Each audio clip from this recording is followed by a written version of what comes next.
સુરતના હીરા ઉદ્યોગમાં મંદીના માહોલમાં રત્નકલાકારોની કફોડી હાલત થઈ છે. રત્નકલાકારોની સમસ્યા નિવારવા માટે લેબર કમિશનરે ડાયમંડ વર્કર યુનિયન સાથે બેઠક કરી હતી. આ બેઠકમાં ડાયમંડ વર્કર યુનિયને રત્નકલાકારોને આર્થિક તંગીમાંથી ઉગારવાની માંગ કરી છે. રત્નકલાકારોના હિતમાં નિર્ણયો લેવાની રજૂઆત કરી છે. સમગ્ર બાબતે સમસ્યાનું નિરાકરણ માંગ્યું છે. સાથે જ 30 માર્ચ સુધી ચોક્કસ નિવારણ નહીં મળે તો હડતાળની ચીમકી પણ ઉચ્ચારી છે.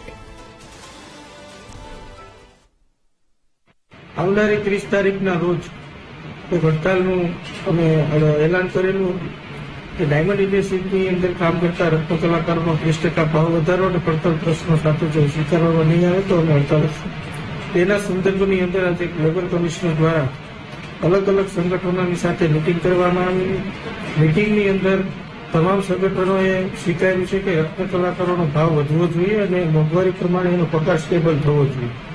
તો એના માટેની એક કમિટી, મજબૂત કમિટીનું ગઠન કરવામાં આવેલ. એ કમિટી તમામ ઇન્ડસ્ટ્રીના લોકોને સાથે બેસાડી અને અમુક સ્લેબો સાથે ભાવ વધારો કરી શકે.